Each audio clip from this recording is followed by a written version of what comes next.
girl get together and they want to have like a threesome thing going.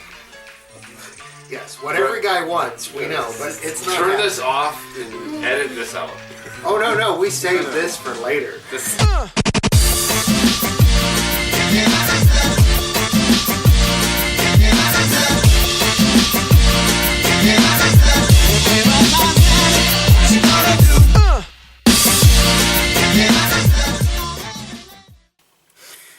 Well, welcome back from our little break. And you've guessed it, it's time to pop this open. Love that sound. That was nice. Love that sound. Now, Chad, who is moving to Atlanta. We'll New put job. this in here. New job. Thank you. A little upset you're leaving. That's okay. Well, I know. Just a taste. You can have just a taste. That's fine. We're gonna get me a little something here. There we go. Ooh, I even like to smell No, it that has to bottle. stand up to Peat Monster. Well, I think most people think it's gonna stand up to Peat Monster. I think it probably will. We'll see. I'll give everyone a second here.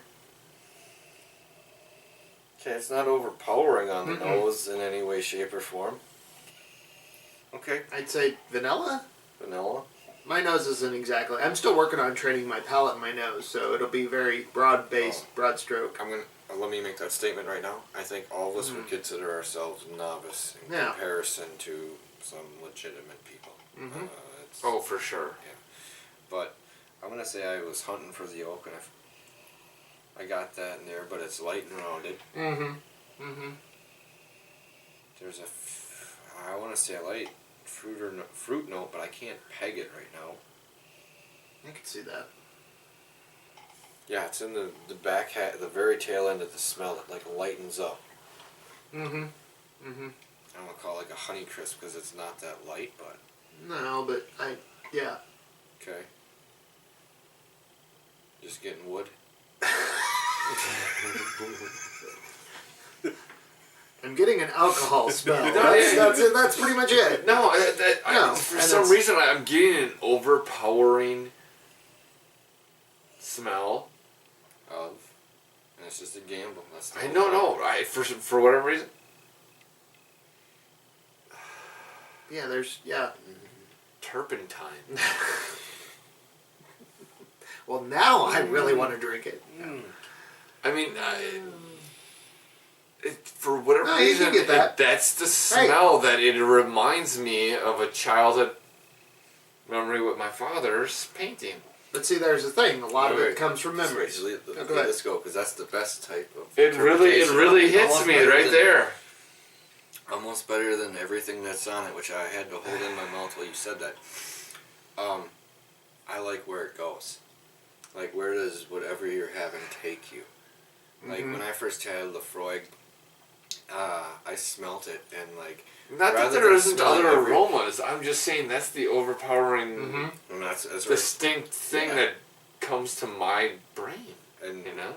and with the Lefroy, it took me, when I smelt it, rather than smelling peat and everything, I smelled old 1930s, 1940s hospital that was old and dirty. Yep. And like even where the patients could smoke, where it was all just like it was clinging around on the walls, like they used a really bad cleaner, antiseptic stuff, like it. And I was like, and then you drink it, and I was like, good. Yeah, it was it's the weirdest thing, but yes, it's good. It's just, sometimes those subtle aromas that are in there just don't hit my nasal, you know? They don't hit me until I actually put it in my mouth, you know? I already had this and had my thought process about it until Chad, so I'm going to let one of you two go first. Let me take another sip. The the nose is really, really good. And that's a lot of what will captivate me towards a whiskey in general is the nose. I mean, it's why I have gotten into things like Michter's American is one of my favorite because I just fall in love with that nose.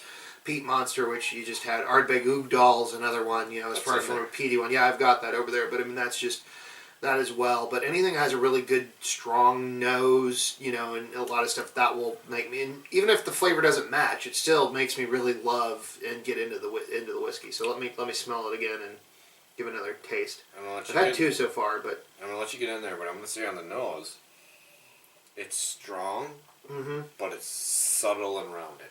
Yeah. Yeah. Like there's oak, there's some other like light little fruit in there, but it's all kind of married together very well. Yeah. Very oaky, dry leather. Nose or taste? Yeah, see, they're playing a little. It's the taste. Okay. I always love leather on my taste, so that's. I do too. Yeah, I really like the taste. I'm gonna ignore these 2 right now. But yeah, because I had it once before, and I think I had too small of a pour to really.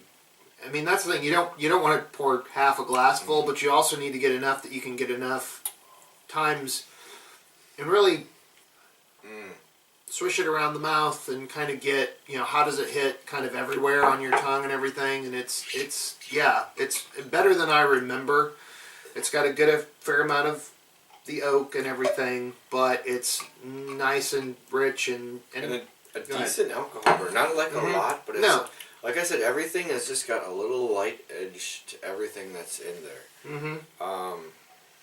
Yeah, this is the second time I tried this one. We tried it at the night before you guys got there. Yeah, it was a neck pour for you though. It was a little more of a neck pour.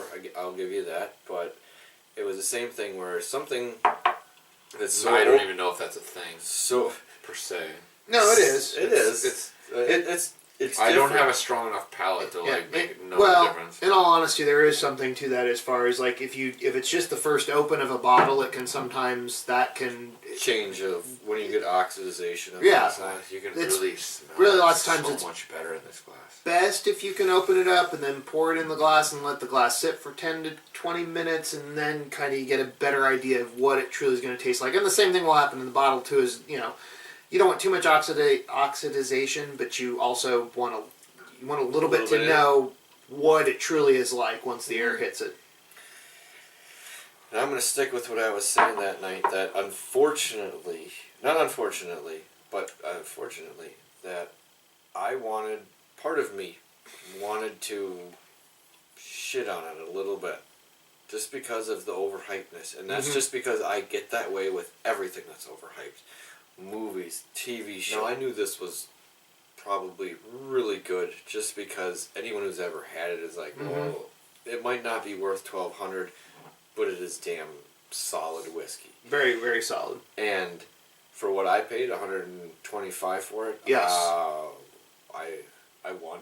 Yeah. I came out ahead. I would agree. Way ahead. Now, I wouldn't pay $1,200 for it, but that's because I could buy several other bottles. That's what happens. Again, that is perspective. So, at our income level, no, I would not spend $1,200 on this bottle. But if my income level was different, that's true. $1,200 on this bottle is not a bad price, right? In the sense of value, because it is good. It has a the Van Winkle family did themselves right. There is nothing wrong with what they did there. It's everything right. Now I think maybe could it be a little more complex and maybe a little punchier? Yes. But I think that's what its appeal is. No, I is like that that. it's so well rounded and approachable, but there is some depth. I like the smooth touch off at the end where it has bite, but. It doesn't. I mean, let me look at it again. And I'm getting a dark fruit note now that I've let it sit a second. I mean, it's 100. I mean, most of you will know probably already, but it's 107 proof. I mean, it's not crazy. I mean, it's higher than just what you will normally get, but I mean, it's not cast strength either. 53. Well, no, but I mean, no, but I'm saying it's good, but it isn't what sometimes can happen with some of that. Just because, like I said earlier, like I've had overpowering though too. Cast strength can be. I've had. Good. The George T. Stagg I didn't find that I had, but like the William Louis Weller when I had that was overpowering to me as far as because it's cast strength and probably could have done with probably not being as high proof. But this is really this is for what it is and the proof it's at. Yeah, it's nice and well rounded. Could it be a little more complex? Yes, I would say it could be, but I'm not. But I still don't. It's not like I'm going. I can see how this would appeal to everybody. Exactly. No, I like the flavors that are in that bottle. That's the thing. Like this is happy drinking. I've had the George T. Stagg. I didn't find that I had, but like the William Louis Weller, when I had that was overpowering to me as far as because it's cast strength and probably could have done with probably not being as high proof. But this is for what it is and the proof it's at. Yeah, it's nice and well rounded. Could it be a little more complex? Yes, I would say it could be, but I'm not. But I still don't. It's not like I'm going. I can see how this would appeal to everybody. Exactly. No, I like the flavors that are in that bottle. That's the thing. Like this is happy drinking. Yeah, no, absolutely. Like there's absolutely. no and there isn't gonna be somebody that goes, not just a little horrible. bit. No, like really, really happy drinking. Like when Joe makes his next level in the military. Probably absolutely. Gonna bust this one out. Yeah. When we get to that point, mm-hmm. but it's. Yeah, there's nothing to shit on here. No, there's not. There's nothing where like what I usually fear from overhyped things, that you get in there and all of a sudden it's a huge letdown. This is not a letdown for what it is. Right. Our perspective is a little bit different though, knowing that we only paid, or Pat only paid, $140 for the bottle. No. So, if you had paid. That's level expectation. We were talking about that before. Right. Where So again, if we were paying like $60 a shot each. Yeah. You're gonna right. Okay. So the hotel that we stayed at, which is the Edgewater in Madison for Distill America, you could get a shot, a 1 ounce pour of this for $65. Right. Now, if I would have paid $65 for this pour, I forgot about that. Not to say that it wouldn't have been worth it. It just. It wouldn't have been my expectation level. My expectation level would have possibly been higher. So I may have not have been as satisfied. Again, I don't know, man. With this, it is still good. It's good. Wrong, I still think at the end of the day, the ultimate to decide something like this would still be, and not that you want to. Spend a lot of the juice in the bottle, but as if you can sit down and you can do a blind taste test with a lot of different things to see what you do really like, because that's the thing. Some of it is we know what we're drinking right now, and when you know what you're drinking and you go, you paid $120, $140 a bottle. You want to find good things in it. Not that there aren't good things there, but I'm just saying you're going to search harder to find good things in it. Hunt. That can be with a $100 bottle of scotch. You can go, you may not love it, but you're trying to find what are those good things in it. But it's a matter of, you do a blind taste test, you'll know, do you really like it better than something that is $60 a bottle? That doesn't mean it's not good, because you're also talking about this is 15-year-old bourbon. You don't find a lot of 15-year-old bourbons out there. So, you have to keep that in mind with any of this stuff, that it's like when you get up to a certain age, you're not finding it out there. So maybe you're not paying for what is the most fantastic taste you've ever had in something you've drank, but it's like, but how often are you going to find a 15-year-old bourbon? That's scarcity, and this would be something I would be tempted to run off with a barrel. But there's still right. When we're talking about quality, I would run off with a barrel. Oh yeah, I'm trying to find a way. Yeah, maybe. Yeah. I'm not going to deny it is an excellent, it is an excellent drink. I'm just saying in retrospect. Yeah. Having tried it now, and then if having the knowledge I have now, and then rewinding myself to go, would I spend $65 for an ounce of this as a pour? Thinking what you can get for $65, $70 as a bottle at my income level, which it's not high. So, I wouldn't gauge this as the value that I would want.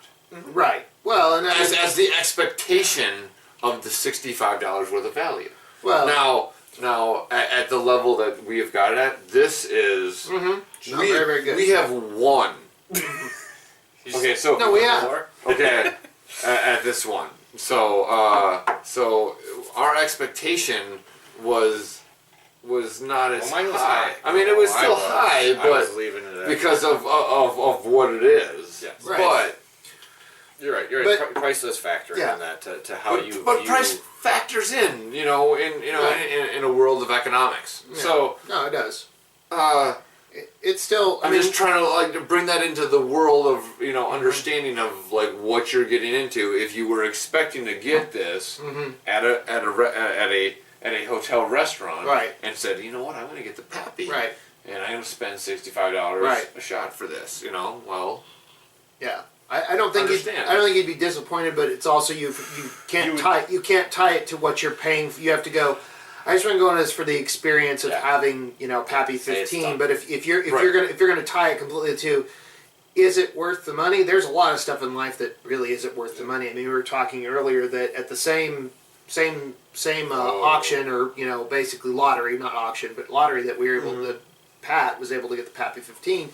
There was Michter's 20. Yeah. There was 6, and they were only charging. This was what 125. 125. So this is only 120. I mean, grand scheme of things, Fantastic. but I'm just saying, $125 a bottle. They're essentially charging what is MSRP. So there was also a bottle from Michter's 20 for $650, $649.99 to be technical. But I mean, which Tom gave you a lot of crap on. but I know. seriously, I love Michter's American specifically, but I love all of Michter's products. But I don't know that I could find enough out of a $650 bottles of Michter. I get it's a 20-year-old Michter's product, but still, it's $650. I was saying earlier, when you like as much whiskey as we do, different types of whiskey as you do, I'll go buy 2 bottles of Octomore and then still have $300 left over to buy lots of other bottles of stuff for that price. So it's a matter of then that starts to play in. That starts to play in your head as far as there's a large jump between certain levels of And then you're also playing into the factor that, well, 650 is a huge chunk. Because But scarcity plays a Scotches factor. get more than bourbons do 'Cause for price for age. Sure, And that's absolutely, just what happens. absolutely. But like you're saying, if you could, we were talking, you could get 2 Octomores and a Blackheart. Yeah. And I mean, for Yeah. quantity over Yeah. over the enjoyment over the spectrum. Oh Yeah. man, I mean, the Michter's is gotta be like 10 times what those two are. Right. And maybe that's because I'm talking shit. It's like there's no time.